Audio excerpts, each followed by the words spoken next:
Okay, welcome to 1990. And today I have my number one out of 90 favorite people, which is Marnix Pauwels from Amsterdam in Holland. Welcome to you, Marnix. Thank you for being my number one, my first guest. Well, thanks for inviting me. It's a huge honor to be here. Yeah, absolutely. Yeah. Great. It's great. I was just, it hasn't been that long ago that I really got to know about you or heard your name or saw any of your posts. And we met via the Three Principles community or the Inside Out Understanding groups. And I was totally unaware that you had a TED Talk in English. So that was really where I felt like I got to know you a little bit because I started playing that TED Talk at the recovery center where I work in Spain. And it's been great. People have loved it. Really, really, really loved it.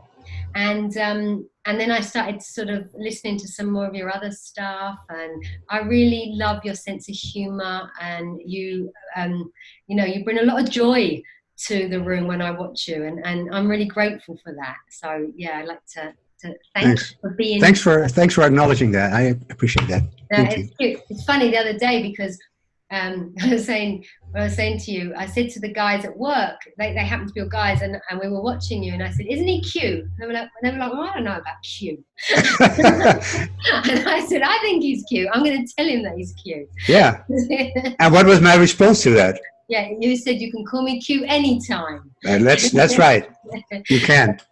So it's a great word. I love that, joy and cute, and I think that's something that we're going to just talk a little bit about today. When I asked you, like, what would be maybe one point that you would like to speak about to anybody who might be watching, it was about to lighten around darker moments.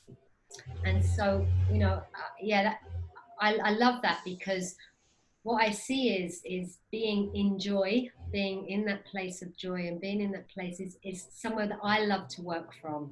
No matter who I'm working with, and no matter where they're at, actually, still being able to see that I can hold my joy, and that's Hmm. okay to do that. And I think that was the gist of it when we were talking before, that we wanted to maybe just explore a little bit more today.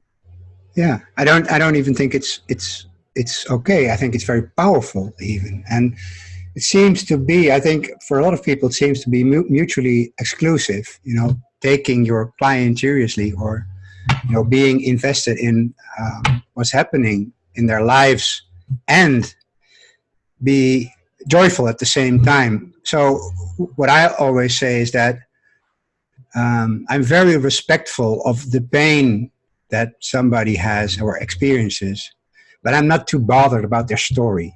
Mm, mm, So it is a thin line, between being an asshole who doesn't give a shit and mm, being empathetic and being in love with the people you mm. talk to, and still come from a powerful place where you don't walk on eggshells Mm, constantly. And many people I work with have done the whole circuit of mental health in Holland or in the United States.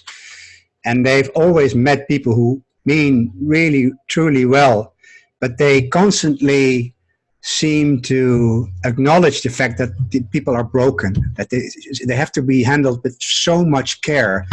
And I have seen it didn't help me when I went through the whole circus for many years, and I've seen that it's one of my biggest powers is to be with people and see how strong they are, even if they don't see it themselves. So yeah, I don't spend too much time reminiscing on the past. I say yeah, you can tell me about your past for 10 minutes if you want to. You can tell me about your pain, but I assume you've contacted me because you want to get rid of the pain and not because you want to explore it yeah, just a little bit more, like you already have been doing for so long. So when you come from a place where you see how amazing people are and respect their pain, but at the other hand are not afraid to call bullshit on their stories. um, I've seen with many people that they've never had an experience like that. They're so used to being in the chair of the pampered victim, and they got so used to that, and so um, um, it has paralyzed them in a way. Yeah. So I skipped that. This doesn't mean that I can work with everybody. And It's like I you know. totally relate to that, because I've been around the principle since about 2012. I was introduced 2013. So it took a long time for me to be able to, to work in the way that I did comfortably. But I see, even a few years ago, there's a sort of an art to saying, like what you're pointing to, that I was more like, I don't want to hear your story, and that was too much. Yeah. It was too much, and when people have been, like you say, coming through, and people have been, they're almost addicted to their story, aren't they, or addicted to self. That's what we see. And I used to work with people who had said, oh, I've got this really, really good therapist, I've been with them 30 years. I don't think they're that good. Well, from a business perspective, that might be good. And then after I look back at that again, and then I see, like maybe they were good, and maybe they did stop that person from committing suicide, or maybe they were, at that place, and maybe some people just really they get to know people, and I have clients that sort of say to me, I don't want this program to end, so I've created this sort of they call it the infinity program. That's cool if you want to stay in touch, like when we've done what we've done, and we can have a call once a month, or we can have until they realize that they don't need that. But when they're entering something, I've worked with people who seem to they feel like every therapist has abandoned them because they're such hard work, or they're so difficult, or that's their first thing, is like, you're not going to leave me, are you, halfway through? It's like, to the best of my knowledge, to the best I can, I can't promise what the universe is going to do, but I can, I'm not going to run away because you're difficult. Mm-hmm. Because it's kind of, I embrace that, right? But I think what we're doing is that we like the naughty ones, we like the difficult ones, we like the whatever ones, because it's a real chance for us to see, I can't speak for you, but for us to see that underneath all of their darker moments, we see the light. I mean, that's what we see. So it's a great opportunity for us as coaches or as therapists within the sort of inside out community to really see if there's, just sow a seed. And also seeing, I think what's great is having that realization that we don't have to fix them because they're not broken, but we're not responsible for them going, from being super depressed to not being depressed anymore. Mm-hmm. Because we don't have that on it, we can just be in our presence when we're with them, and so be it, and what happens after that.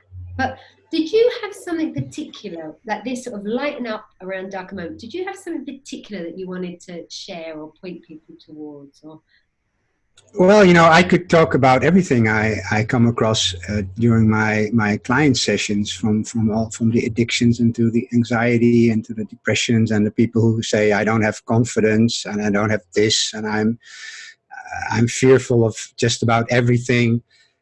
But I thought the topic of not being over invested in, I feel responsible in a way for me showing up in a session. I feel responsible for, being the best vessel for healing that's possible.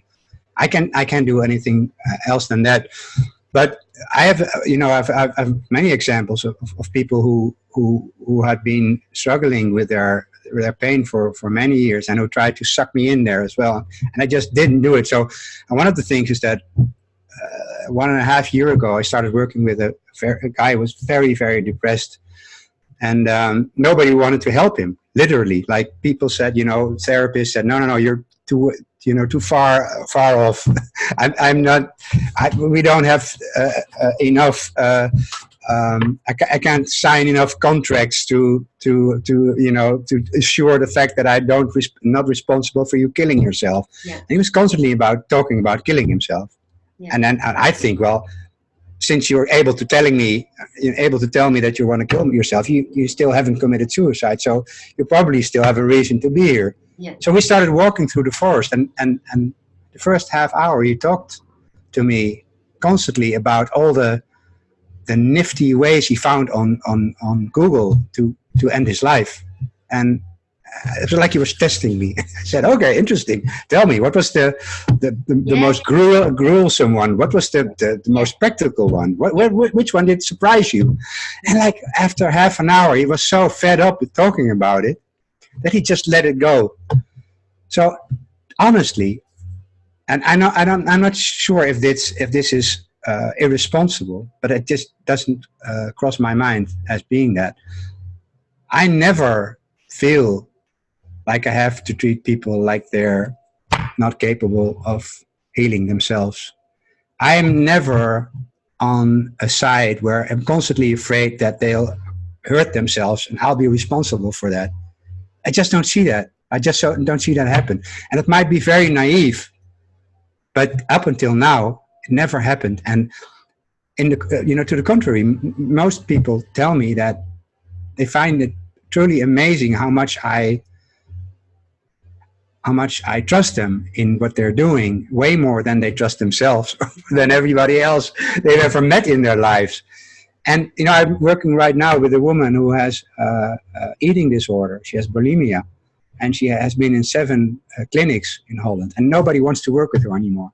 So they say your BMI is too low, so you first have to gain 5 or 10 kilos, and then we'll work with you again, which to me sounds like you're depressed. So first you have to laugh a little bit and worry less, and then I'll help you. Ridiculous. So I've started working with her, and we've been working for 2 months. And although it is still a struggle for her, there are so many more moments of feeling awake to life again, so much more than she had over the last few years. And I always tell her, I don't know, I can't heal you. I don't know the solution, but I know you will know the solution, and I'll be there until you find it for yourself. And that's all she needs. It's so lovely. That's kind of like, come on, sweetheart. I'll hold your hand. I've got your, I've got your back. Yeah, yeah. And sometimes it is. I love what you said, and that rings true to me. I hear a lot of people. I think they do know what they're doing, but they've said like, well, all their life, all they've wanted to do is wind people up and push their buttons, and like trying to, especially people that have been caught up in the world of therapy or recovery or whatever it is that they've been. It's almost like a game now they're playing with every new therapist they meet, and there is something different where they do say, okay, there's something different here, and they like that. They do respect that. They respect that you're not buying the story, or that you have no. As I see it, that when you can be light as well, it's like afterwards, it doesn't really matter whether they like me or don't like me. It's all right. Like I'm not. I don't have to. They don't have to like me. It makes your starting point so solid and so simple. Of course I meet people who don't like me, or they're just overwhelmed by my enthusiasm. So, and then they say, well, after one meeting, I can immediately tell. They're like, okay, well, thanks, that's not for me, and that's fine. That's cool, because it's an amazing filter. Do they ever come back though? Have you seen that? Yeah. And that's what's really interesting, isn't it? Is that they, a seed has been planted. Sometimes it's not so much even what we've said or it's the way we've handled something that has got them curious. And I have seen that, especially.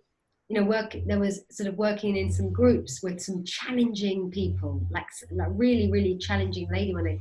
And there was a guy who was sort of sat opposite me, and he said, I don't know how you sat there and took that. And I said, well, I didn't take anything. I just let her rant it out, right? Until she kind of bored herself, And he said, I could never have done that. And I said, well, maybe you could, and I'm very grateful for the understanding that I have about where our behavior comes from, because that allows me not to take anything personally. And I just see that says more about her than what she's, it says more about her than what she's kind of slating off or slagging off or bitching about, I'm not listening to that.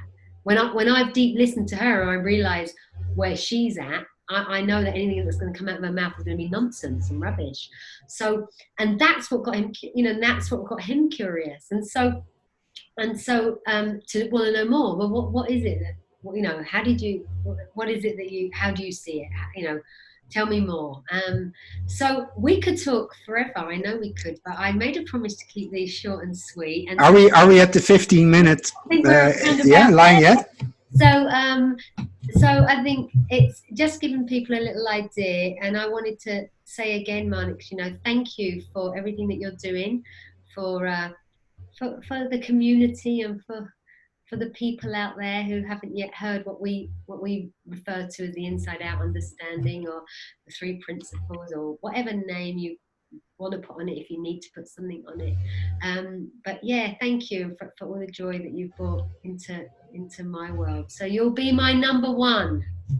Yeah, it's a pleasure. And that we still have so much work to do, and it fills me with gratitude and curiosity and wonder that there's so many things I have to learn, and I'll have to do, and I will be able to do, and I'll have so many more people to meet in my life, and so many more beautiful conversations to have, and so many more beautiful people to meet like you. Yeah. So it's only normal and natural for me to share this, because every situation, every conversation is a total win-win situation. It's very, very simple. Isn't that lovely that the people that we're going to help most we haven't even met yet? Oh yeah, that's a good one. Yeah, that's nice. Yeah. So if anybody watching here likes anything they heard or wants to hear any more, you can contact myself, you can contact Marnix, or if you'd like to do anything with both of us together, let us know, and we'll create something, right? And we'll make that happen. That was hell yeah. I'd love that, to do something like that in the future anyway. So thank you, and we'll all speak soon. Okay, yeah, and I wish you the best of luck with the other 89 episodes. Yeah, it's like Mission Impossible. I think that's what Michael Neal calls it, isn't it? He's like, create the impossible, or create the impossible in 90 days. Yeah, you're gonna do it. You'll do it. You'll fix it. 90 and 90. I'll do it. Okay, lots of love to all. Take care. Okay, bye.